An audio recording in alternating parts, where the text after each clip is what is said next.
जो मेरे पास डेटा अभी जो नया वाला आया हुआ है स्कूल से, मतलब सीबीएसई जो जो इशू हुआ है, तो इसमें जो है 33 से यूएस हेजिमनी वाला जो चैप्टर है, वैसे तो मैंने एक बार ऑलरेडी करा दिया था, उस टाइम वीडियो रिकॉर्डिंग हम लोगों ने शुरू नहीं करी थी।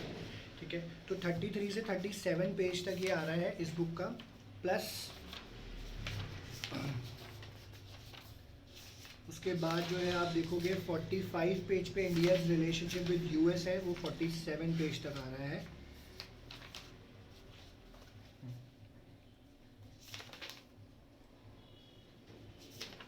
इसके जो वीडियो नहीं आएगी। 43 से 46 ही होगा। ओके, हेजिमनी भी ओवरकम तो खैर नहीं आएगा। चलिए ठीक है। और इसके अलावा कुछ और इसका जो एडिशनल डेटा है वो पीडीएफ पीछे आया हुआ था, उसमें से कराना पड़ेगा। ठीक है, एक सेकंड होल्ड करना। हाँ आराध्या, तुम दो पिक्चर भेज लेना डाउनलोड कर दो, आपकी वॉइस ब्रेक हो रही है। हाँ जी, एक मिनट डाउनलोड कर लिया। अपने आप आज़ादी होगी। मैंने ना पिक्चर भेज दिया है ग्रुप पे, वो डाउनलोड कर लो आराध्या, वहाँ से पता चल जाएगा। यूएस हेजिमनी वाला जो है 33 से लेकर 37 पेज तक और 45 से 46, ठीक है, ये पोर्शन करना है हमें, प्लस एडिशनल मटेरियल है थोड़ा सा, वो हम बाद में करेंगे। फिलहाल ये आप करिए, वो हम इकट्ठे ही सारा कर देंगे।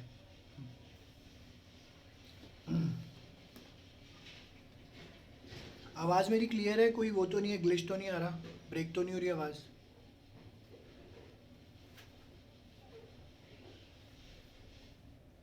ओके कूल, चलो बढ़िया, ठीक है जी। तो लास्ट में उठा रहे हैं वैसे ये चैप्टर, तो मैंने आपको ये पहले जब कराया था तो मैंने आपको ये बताया था एसोसिएटेड, एक तरीके से एक लिंक्ड ये वाला चैप्टर है कैसे, क्योंकि ये साथ के साथ वाली हैपनिंग थी। First chapter, second chapter, third chapter, fourth chapter, fifth chapter, सारे कनेक्टेड चैप्टर्स हैं ये वाले। ठीक है, बट इसमें से थोड़ा सा पता ही नहीं था, समझ नहीं आ रहा था, पीछे तो पहले इन्होंने बोल दिया था कि कट रहा है, तो फाइनली अब हमारे सामने ये चैप्टर आ गया है, फाइनली। तो हमें जो पोर्शंस इन्होंने सीबीएसई वालों ने लिख के भेजे हैं वो हमें करने हैं, 33 to 37, 43 to 46। ठीक है जी। तो इसमें आप पहले जब ये जो कि चैप्टर का नाम US hegemony in world politics है, तो हेजिमनी का मतलब क्या है था। ठीक है, तो अगर आप सेकंड चैप्टर पे जाएंगे, जो हमने पहले कर लिया था, ठीक है, रिवीजन भी हो गई, तो सेकंड चैप्टर में हम लोग देखते हैं कि यूएसएसआर डिसइंटीग्रेट हो जाता है, सोल सुपर पावर हमारी रह जाती है सिर्फ यूएसए। ठीक है, सोल सुपर पावर अकेली, जो अभी पीछे टेस्ट हुआ था तो मैंने क्वेश्चन भी कवर किया हुआ था कि सोल सुपर पावर हमारी कौन थी, यूएसए रह गई थी। तो यूएसए एक हेजिमन की तरह काम कर रहा था।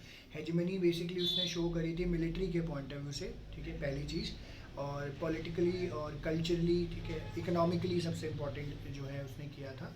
तो ये डोमिनेंस उसके एरियाज़ में दिख रहा था। तो हेजिमनी बेसिकली यही है कि डोमिनेंस इन मेजर एरियाज़, जो कि USA being sole super power, ये हमें नज़र आ रहा था।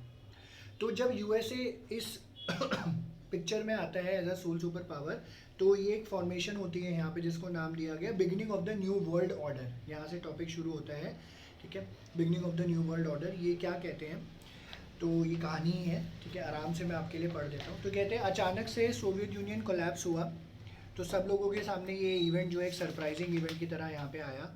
ठीक है, तो अब दोनों सुपर पावर में से एक सुपर पावर जो है एग्जिस्ट करना बंद कर देती है, बाकी कंपेयर किया जाए तो दूसरा जो सुपर पावर था उसकी सारी पावर्स इंटैक्ट थी और इनफैक्ट इन्हांस थी, जो कि थी यूएसए वाले हमारे भाई साहब। तो अब ये समझ आता है कि लोगों को ऐसा लगा कि यूएस जो है हेजिमनी की तरह जो है बिहेव करना कब से शुरू करता है, 1991 से, जब सोवियत पावर डिसअपियर हो जाती है इंटरनेशनल सीन से। यानी जब सोवियत यूनियन डिसइंटीग्रेट होता है तब लगता है कि यूएस जो है हेजिमन की तरह काम कर रहा है। ये पूरी तरीके से ठीक नहीं है। यहाँ पे दो चीज़ें हमें ध्यान में रखनी है। पहली बात ये कि हम लोग इस चैप्टर में ये देखते हैं कि कुछ एस्पेक्ट जो यूएस हेजिमन के एक्चुअली में 1991 से इमर्ज नहीं हुए हैं, बल्कि सेकेंड वर्ल्ड वॉर के एंड होते ही हमारे सामने आते हैं, दैट इज़ इन 1945। तो कई लोग ये कहते थे, जो एडवोकेट्स हैं, एनालिस्ट थे, वो ये कह रहे थे कि सेकेंड वर्ल्ड वॉर जब एंड हुई है तब से जो है यूएस एज ए हेजिमन की तरह काम करना शुरू कर दिया, जो कि एक्चुअली में एक फैक्ट था। सेकेंड, यूएस ने हेजिमेनिक बिहेवियर अपना 1991 से ही शुरू नहीं कर दिया था। इनफैक्ट लोगों को ये रियलाइज़ हुआ कि हम तो हेजिमन पीरियड में रह रहे हैं भैया, और कोई सुपर पावर है नहीं, सिर्फ यूएसए है, उसी के गुणगान जो है चारों दिशाओं में चल रहे थे, और इसलिए जो है लोगों को यह महसूस हुआ कि भैया there is no other power than US, तो लोगों को ये रियलाइजेशन लेटर ऑन हुई थी। इसलिए जो है हम आगे इसके बारे में पढ़ते हैं कि कैसे ये प्रोसेस कंप्लीट होता है। सबसे पहली चीज़, ये इवेंट है, अलग से क्वेश्चन आता है इसका, बहुत इंपॉर्टेंट है, मार्क कर लीजिएगा। हाँ, ये 1 मार्कर 2 मार्कर है। एयरलिफ्ट आपने मूवी देखी होगी, मैंने पहले भी बताया, तो उसमें भी एक छोटा सा ये सीन कवर हो जाता है। अगस्त 1990 में इराक जो है इन्वेड कर लेता है कुवैत को, रैपिडली उसको ऑक्यूपाई करता है, एनेक्स कर लेता है, एंड काफ़ी सारे डिप्लोमेटिक अटेम्प्ट्स होते हैं कि इराक को बोला जाए कि भैया जो है अपना ये जो अग्रेशन है आप इसको छोड़ दिया जाए। यूएन ने भी इसके लिए भी जो है स्टेप लिया था, बट वो फेल हुआ। तो यूएन ने जो है यहाँ पे बोला, United Nations mandated the liberation of Kuwait by force, and for the UN this was a dramatic decision after the years of deadlock during the Cold War। तो 1990 की बात थी, 45 साल बाद एक ऐसा सीन देखने को मिल रहा है जहाँ पे एक बड़ा ड्रामेटिक डिसीजन लेने को यहाँ पे कोशिश कर रहे थे।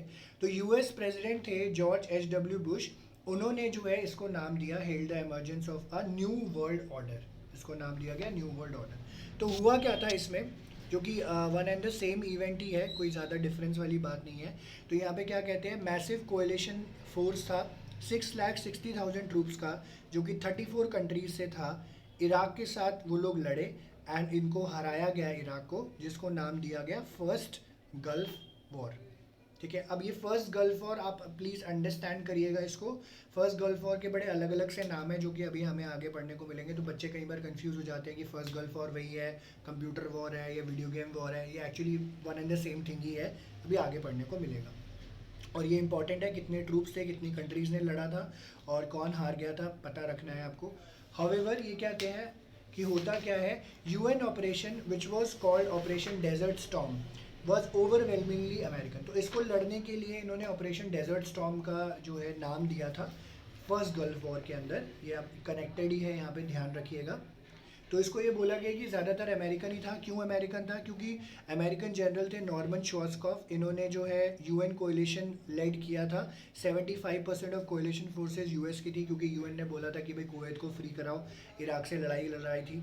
और ऑल्दो इराकी प्रेसिडेंट सद्दाम हुसैन उस टाइम पे प्रेसिडेंट होते थे, उन्होंने बोला था कि भैया ये it will be the mother of all battles, आप दुनिया याद रखेगी भाई हम लड़े हैं, और आपको मतलब इस एटीट्यूड में कि भैया हम आपको हरा के दिखाएंगे। बट इराकी फोर्सेस को बहुत बुरी तरीके से हराया गया और इराक को जो है कुवैत से विड्रॉ करने पे मजबूर होना पड़ा। ठीक है, तो फर्स्ट गल्फ वॉर हमें क्या शो करती है, तो ये क्वेश्चन भी यहाँ से कवर होते हैं, प्लीज़ ऊपर याद रखिएगा। फर्स्ट गल्फ वॉर में जो ऑपरेशन हुआ डेजर्ट स्टॉर्म था, नॉर्मन शॉर्सकॉफ उसके जनरल थे, सद्दाम हुसैन वहाँ के लीडर थे, मदर ऑफ ऑल बैटल्स के नाम से ये 1-1 मार्कर हैं सारे। फर्स्ट गल्फ वॉर में अब जो है आगे बोलते हैं कि काफ़ी टेक्नोलॉजिकल गैप मिला, तो ये भी क्वेश्चन आपका 1-2 मार्कर आ जाता है कि क्या टेक्नोलॉजिकल गैप यहाँ पे मिलता है यूएस मिलिट्री और बाकी सारे स्टेट्स के बीच में, क्योंकि कम्प्लीटली अमेरिकन था।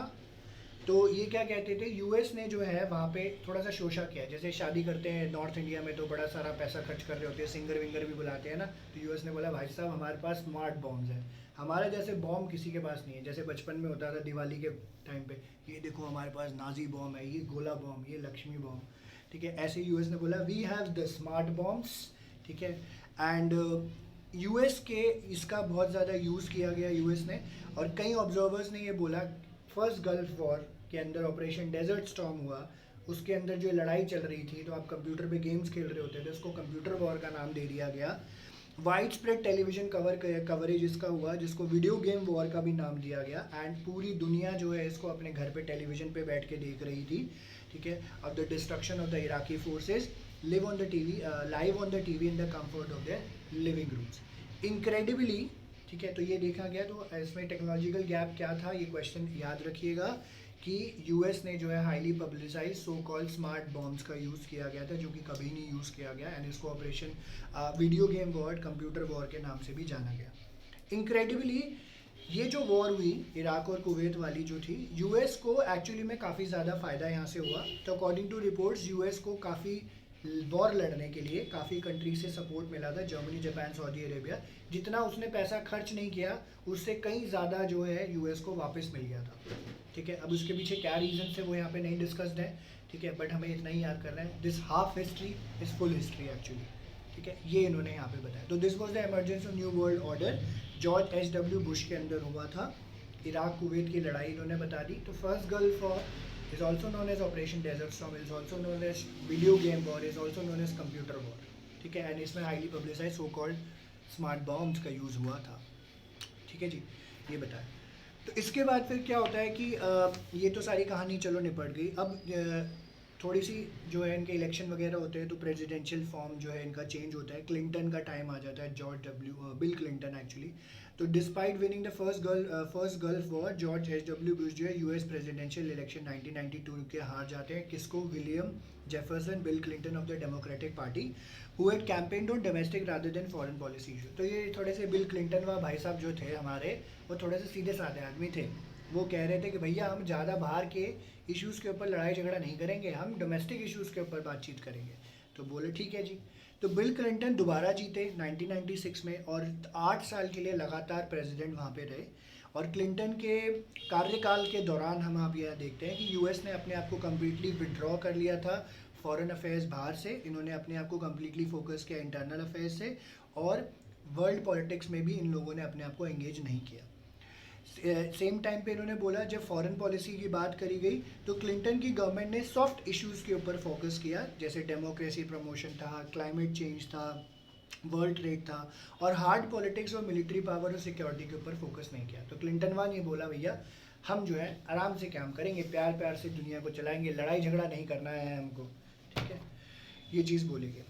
आगे क्या होता है, नेवरदलेस यूएस क्योंकि ऑब्वियसली सुपर पावर था, और ये बहुत लेट की बात करी जा रही है 1992 after the disintegration of USSR. तो यूएसए हमेशा तैयार रहता था कि भैया अगर कोई गड़बड़ वड़बड़ होती है तो हमारे बंदूकें आर्म्स एंड एम्यूनिशंस रेडी रहती है। तो कई ओकेजन्स पे मिलिट्री पावर का क्लिंटन ईयर्स में शो ऑफ हुआ है। मोस्ट इंपॉर्टेंट एपिसोड ये अंडरलाइन करिएगा, 1999 में हुआ था, response to Yugoslavian action against the predominantly Albanian population in the province of Kosovo. तो यूगोस्लाविया वाले अल्बेनियन वाले को ज़रा मार मूर के भगाने की कोशिश कर रहे थे। एयर फोर्सेस थी नाटो की कंट्रीज़ की, led by USA, bombarded targets now Yugoslavia for well over 2 months, forcing the downfall of the government of Slobodan Milosevic and the stationing of NATO force in Kosovo. ये 1 marker आपका ना री right the correct statement में आया हुआ है, ठीक है। तो ये क्वेश्चन आ जाता है, air forces of Warsaw countries led by USSR, bombarded target Czechoslovakia या कोई भी ऐसी कंट्री मेंशन कर देते हैं, forcing the downfall of the मिलोवोडन, जो भी नाम है इसका, स्लोबोडन मिलोसेविक, एंड इन्होंने जो है स्टेशन कर दिया था अपना नेटो फोर्स कोसोवो में, अपना जो है जमावड़ा वहाँ पे इकट्ठा कर दिया था। तो ये प्लीज़ अंडरलाइन कर लीजिएगा। दूसरा सिग्निफिकेंट यूएस मिलिट्री एक्शन हमें क्लिंटन ईयर्स के दौरान देखने को मिलता है, जब यूएस एम्बेसी के ऊपर अटैक हो गया था नैरोबी केन्या में एंड दार इस्लाम में, पिछले साल भी हुआ था ये तंजानिया में। ये जो बॉम्बिंग्स थी, इसको जो है इसकी रिस्पॉन्सिबिलिटी अलकायदा ने ली। ये एक टेररिस्ट ऑर्गेनाइजेशन थी जो कि स्ट्रांगली इन्फ्लुएंस थी एक्सट्रीमिस्ट इस्लामिस्ट आइडियाज से। And with in few days of bombing president Clinton भाई साहब ने क्या किया, ऑपरेशन इन्फिनाइट रीच ऑर्डर जो है बोल दिया। ये मार्क कर लीजिएगा, 1 और 2 मार्क करें। प्रेसिडेंट क्लिंटन ने बोला था, अटैक ये वाला हुआ था ऑपरेशन इन्फिनाइट रीच। ये क्या था, इसमें series of cruise missile strike हुए थे अलकायदा टेररिस्ट टारगेट्स पे, सूडान एंड अफगानिस्तान पे। एंड यूएस ने अटैक करने से पहले यूएन से किसी भी परमिशन कोई नहीं ली और किसी भी इंटरनेशनल लॉ का कोई ध्यान नहीं दिया। और it was alleged that some of the target was civilian facility unconnected to terrorism. In retrospect this was merely the beginning. तो आप अटैक कर रहे हो, वहाँ से अटैक हो रहा है, ये हो रहा है, वो हो रहा है, ये सब चलता रहता था। तो यहाँ से एक्चुअली में शुरुआत हुई थी ऑपरेशन इन्फिनाइट रीच से, जिसके बारे में किसी को जो है अंदेशा नहीं था, ठीक है। तो फाइनली जब क्या होता है यहाँ पे 9/11, one of the horrific incidents जो पूरे वर्ल्ड में हुआ है, और ऑब्वियसली एक ऐसी धरती पे जो कि सबसे बड़ी पावर थी यूएस। 9/11 वैसे 11 सितंबर 2001 को ये हुआ था। ग्लोबल वॉर ऑन टेरर भी इसको बुलाया जाता था, मतलब कौन से क्या बोलते हैं, काउंटर करने के लिए एक्चुअली में, सॉरी। तो 11 सितंबर 2001 को ये पूरा टॉपिक आपको ऐसे याद करना है, डेट याद रखनी है सबसे पहली बार। 19 हाईजैकर्स थे, इसकी बहुत सारी डॉक्यूमेंट्रीज आपको ऑनलाइन मिल जाएगी। हेलिंग फ्रॉम अरब कंट्रीज़, उन्होंने 4 अमेरिकन कमर्शियल एयरक्राफ्ट का जो है कंट्रोल पा लिया एंड टेक ऑफ किया, और इंपॉर्टेंट बिल्डिंग्स जो यूएस की थी वहाँ पे जाके इन्होंने बम बड़ाक कर दिया, ठीक है, और बड़े ज़ोरों शोरों से किया। तो 1 एयरलाइनर जो है नॉर्थ साउथ ट्रेड और वर्ल्ड ट्रेड सेंटर, जो आप पिक्चर राइट साइड में देख पा रहे होंगे अपनी बुक में, वहाँ पे घुसा दिया था। इसकी वीडियोस हैं ऑलरेडी डली हुई हैं। एंड सेकंड एक एयरलाइन ने जो है नॉर्थ साउथ टावर्स में गया एक थर्ड एयरक्राफ्ट जो है पेंटागन बिल्डिंग एयरलिंटन वर्जीनिया में गया where the US department was headquarter.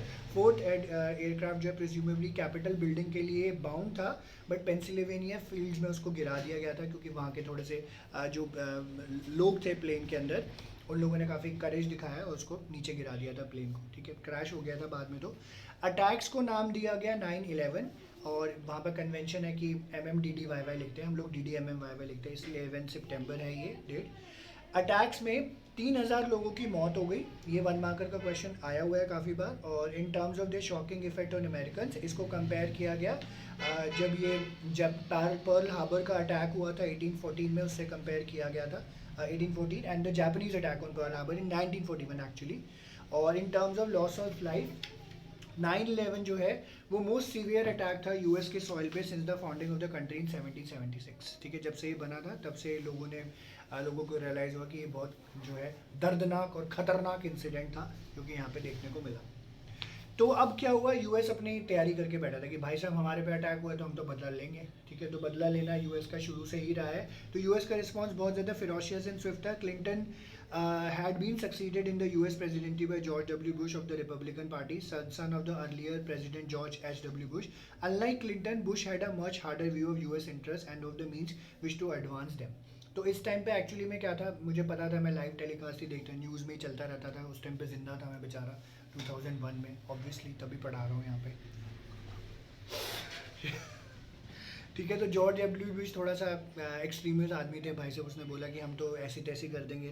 तो as a part of its global war on terror इसको नाम दिया गया, ये अलग पोर्शन है। तो और इसने जो है जॉर्ज बुश ने जो है यूएस ने जो है ऑपरेशन एंड्यूरिंग फ्रीडम लॉन्च किया, एक नया ऑपरेशन लॉन्च किया against all those suspected to be behind this attack, mainly Al-Qaeda and the Taliban regime in the Afghanistan. The Taliban regime was easily overthrown, but remnants of the Taliban and Al-Qaeda have remained potent, as it's clear from the number of terrorist attacks launched by them against Western targets. तो मतलब एक तरीके से कोशिश तो करी गई थी, बाहर तो बहुत लोगों को दिया, उसामा बिन लादेन तक को भी मार दिया है, कंट्रोवर्सी भी है कि नहीं मारा है, उसको बचा के रखा, बट अटैक्स कहीं ना कहीं किसी न किसी कंट्री में आपको देखने को मिल ही रहे हैं। यूएस ने काफ़ी सारे अरेस्ट करे गए, often without the knowledge of the government, और लोगों को अरेस्ट किया गया तो उनको उठा के सीक्रेट प्रिजन्स में ये लोग को लेकर जाते थे।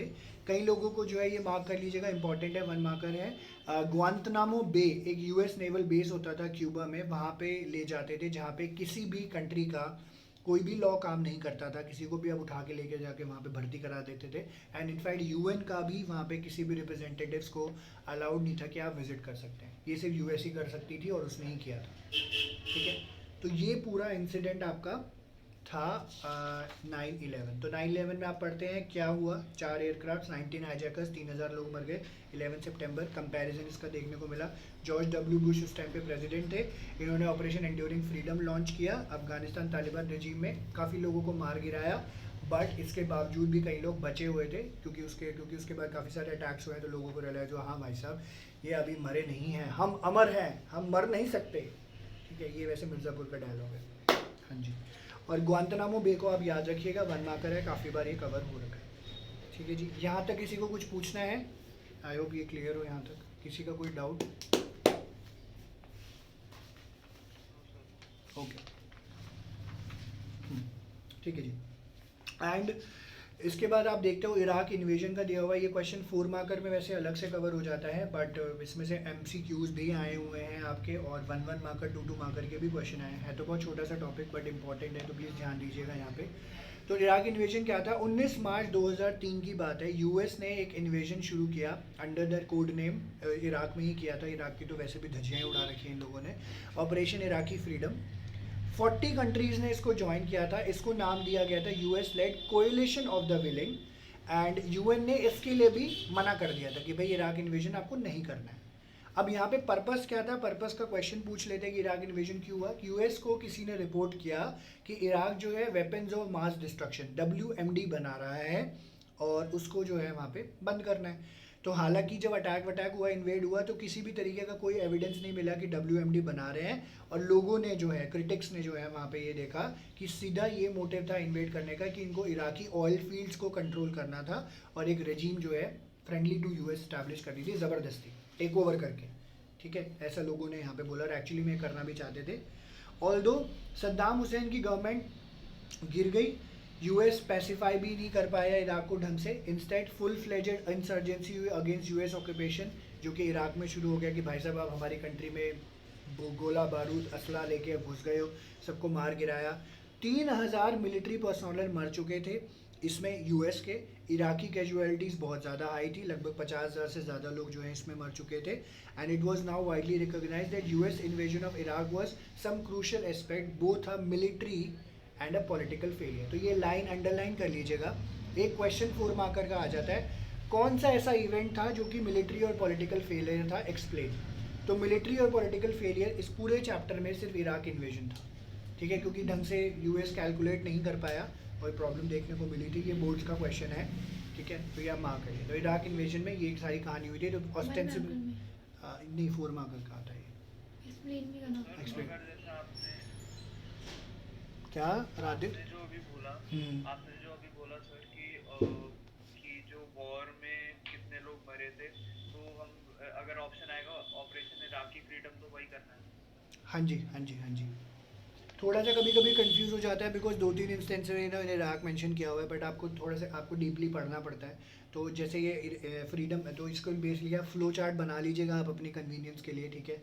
ऑपरेशन इराकी फ्रीडम कब हुआ है वो आपको पता नहीं, इन्फिनाइट रीच कब हुआ है, इंड्यूरिंग फ्रीडम कब हुआ है, तो ये सब थोड़े थोड़े आपको अलग से याद करने पड़ेंगे। तो हल्का हल्का एक 2 लाइनर्स के बन जाएंगे, कोई दिक्कत नहीं है, ठीक है जी। ओके, राइट साइड में आप पिक्चर देख रहे हैं 37 पेज पे ये जो भाई साहब खड़े हैं हमारे मोटे से आर्मी मैन की पिक्चर तो ज़रूर दिखा दी है, पर बेचारे आर्मी में लड़ेगा क्या कोई पता नहीं है इसका, ठीक है। तो इसको मार्क कर लीजिएगा, अप्रॉक्सीमेटली 5 to 6-7 टाइम्स आई हुई है यहाँ पे। कौन से कंट्री का है ये, इसकी ड्रेसेस पे इतने सारे नाम क्यों है, क्योंकि इसके ऊपर अमेरिका ने अटैक किया हुआ था, कैप्चर करने की कोशिश कर रही थी, ये सब पूछ लेते हैं। व्हाट डज इट शो, तो लिख लीजिए, क्योंकि ये क्वेश्चन हम लोग नहीं कर रहे हैं। हेजिमन एज अ हार्ड पावर, लिख लीजिए, ये अमेरिका का कौन सा डोमिनेंस शो करता है, हेजिमन एज अ हार्ड पावर और मिलिट्री पावर शो करता है।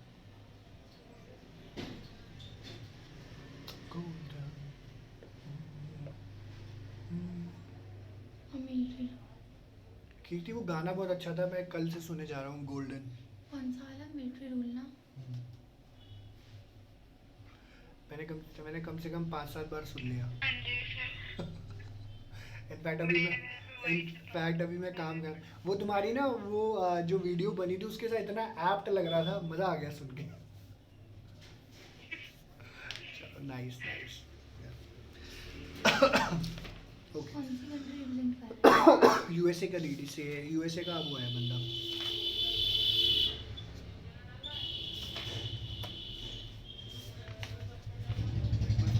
वो क्या था, एक क्वेश्चन नीचे वाला भूल ही जाता हूँ सारा मैं।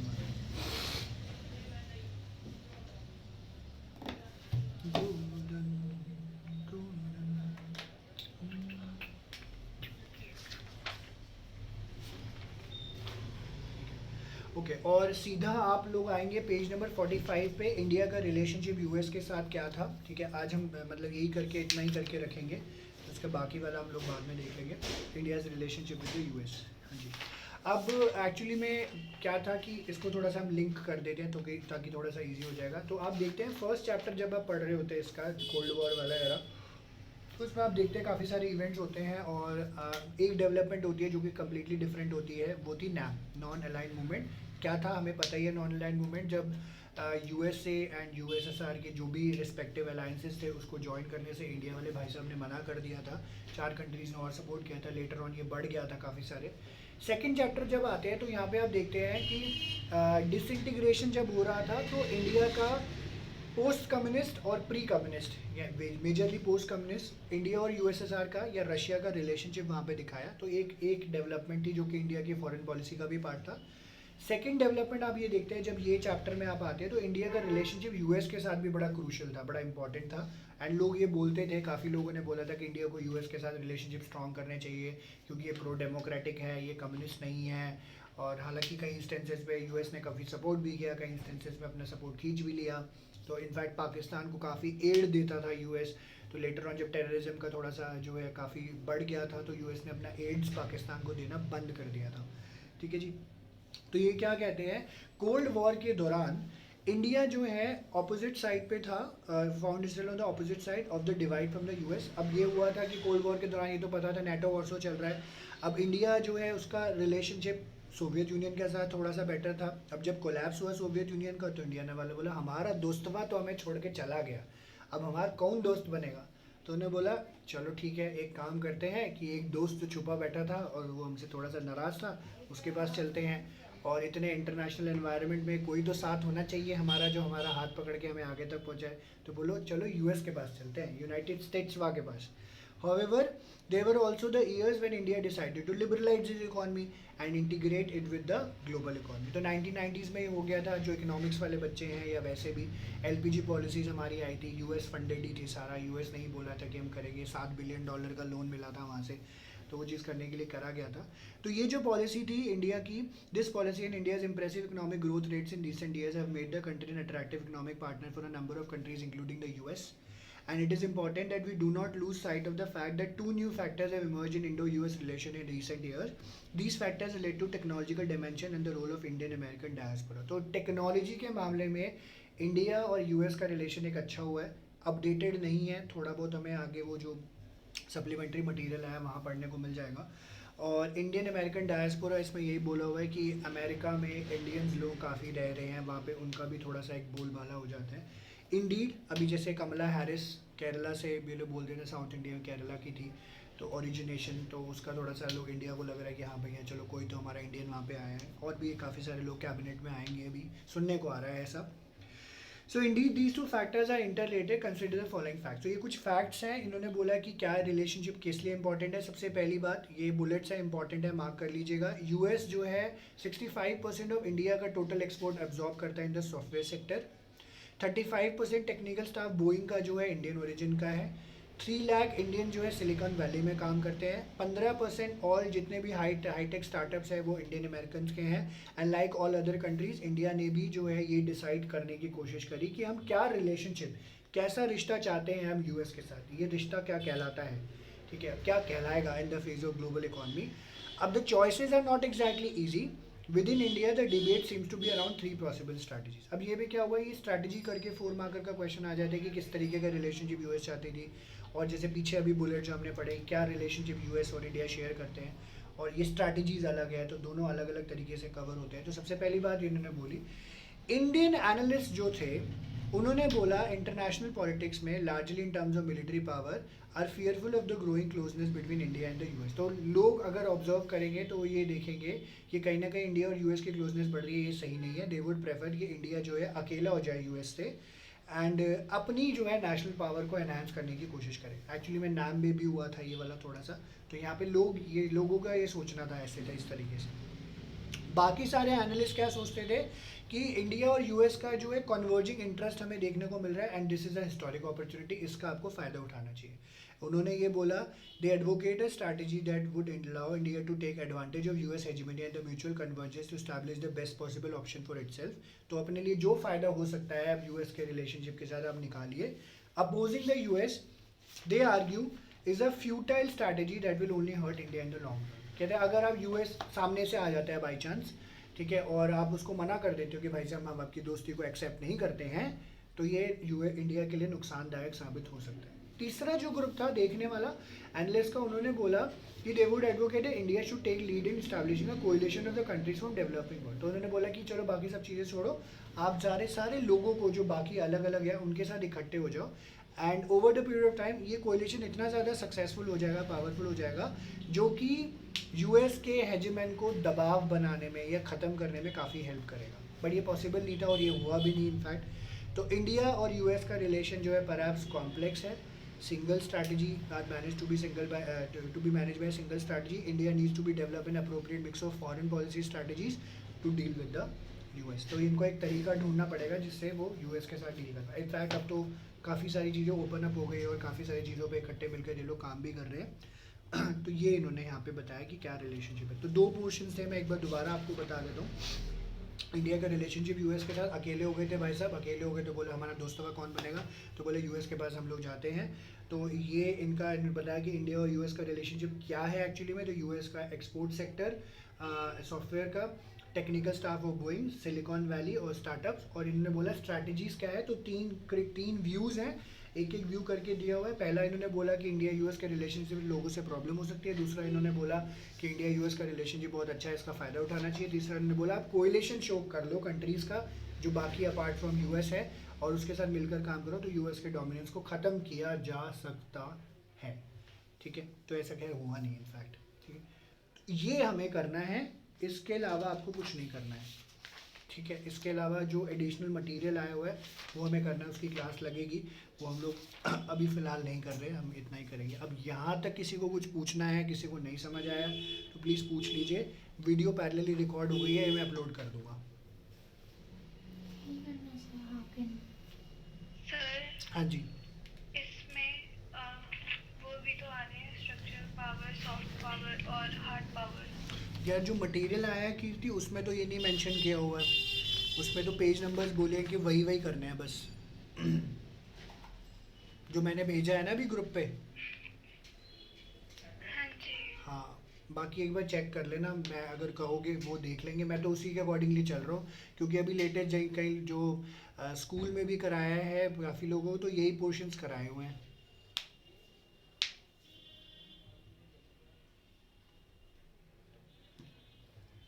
बाकी इसके अलावा जो एडिशनल मटेरियल है वो भी हुआ है। स्टिल आप एक बार देख लीजिएगा, कोई दिक्कत नहीं है, मैं वो करा दूंगा कोई अगर आ रहा है तो। वैसे आ नहीं रहा है क्योंकि जो पेज नंबर मैंने आपको बताया वही पेज नंबर ही कवर हो रहे हैं सिर्फ।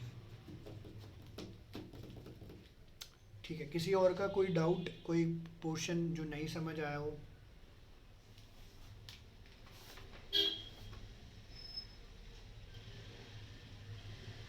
ओके, चलो कूल, बढ़िया। ठीक है जी, तो हम फिर इतना ही करते हैं। ठीक है, और इसका जो बाकी जो एडिशनल वाला मटेरियल है वो नेक्स्ट क्लास में हम लोग उठाते हैं, वो इकट्ठे एक बार मैं एक क्लास लेके वो सारा कंप्लीट करा दूंगा और अटैच करा दूंगा कि कहाँ कहाँ से क्या क्या आ रहा है। आज के लिए हम आपसे चाहते हैं अलविदा, bye bye, take care, good night. Thank you ji, bye bye, bye bye.